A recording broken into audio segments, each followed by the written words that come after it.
Hello, everyone. My name is Solange Bandiaky-Badji, and I am the coordinator of the Rights and Resources Initiative, also known as RRI. RRI is a global coalition of more than 150 plus collaborators across the world, mainly in the global south, in Africa, Asia, and Latin America.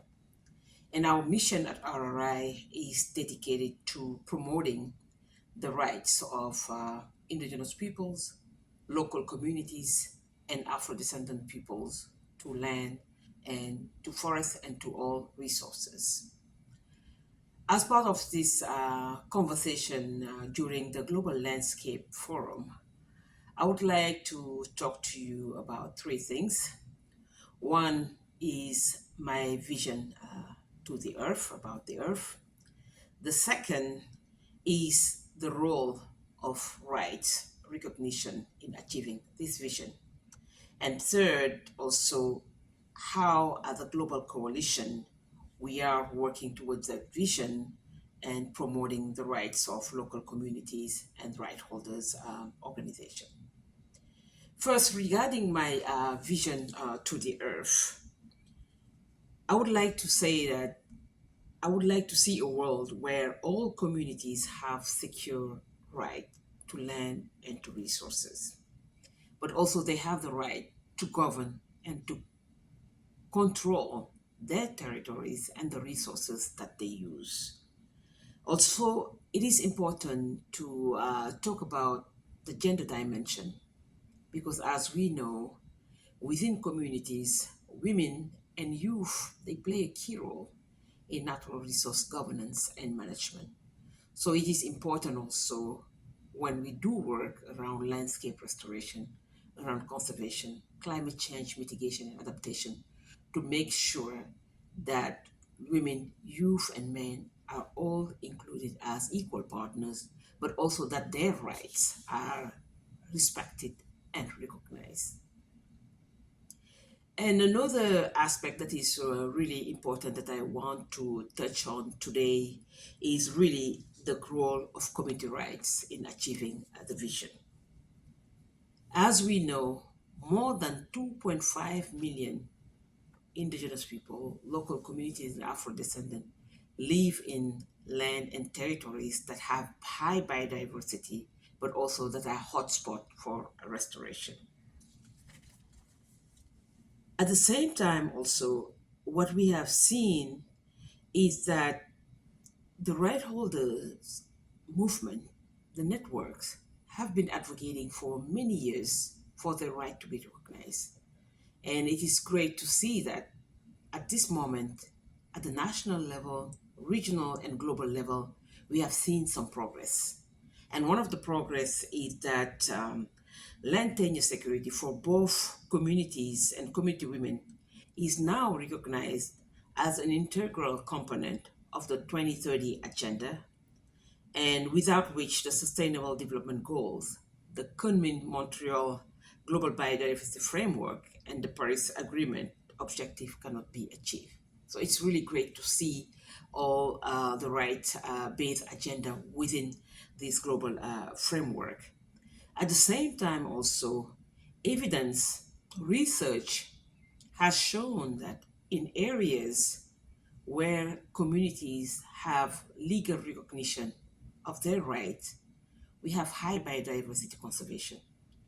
We also have lower carbon emission and also lower deforestation rate.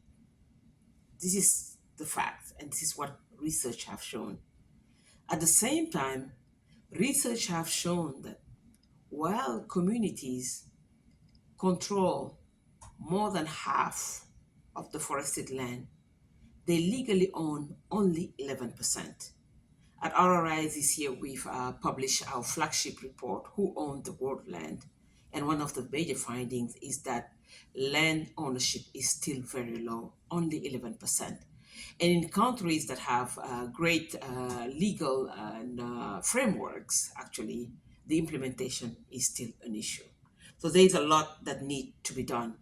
And actually, in order to really reach the global climate conservation and development goals, we need to scale up right recognition. Another point that I would like to talk about, which is the third one, is how are we planning as RRI, as a global coalition, to include, to talk about the importance of land rights for communities, for Indigenous people, and for Afro-descendant peoples. As you know, our mission is to make sure that rights to land and to resources for the right holders, meaning Indigenous people and local community and Afro-descendant people, are recognized and respected, but also are included in national, regional, and global laws and policies. And that is the vision that we have, is to make sure by 2030, more than 50% of forest land and territories are owned and managed by the right holders themselves. Our coalition members, the right holders in Africa, Asia, and Latin America, are doing a fantastic work advocating for their rights. And we're seeing progress again at the national level. We have progress is low of IPs and LCs in certain countries, and that is really good to see. So there are many ways that we can push for the agenda, is to support the advocacy of the right holders movement, to support their activities on conservation, climate change mitigation and adaptation, but also all the enabling conditions, their capacity building, organizational capacity, gender justice, and all of that come together. And again, for us to achieve the global development goal, the recognition of land rights, the right to land, the right to resources for the marginalized communities, for the right holders, for Indigenous peoples and local community have to be recognized at different levels. And I'm very happy that I was able to share my thought as part of the Global Landscape Forum. I wish I could be there with you, but again, with technology, we can be everywhere now and share our thought and what we think about what needs to be done. I want to thank you all very much for this opportunity, and I wish you all a very productive week of conversation, discussion at the Global Landscape Forum. Thank you again.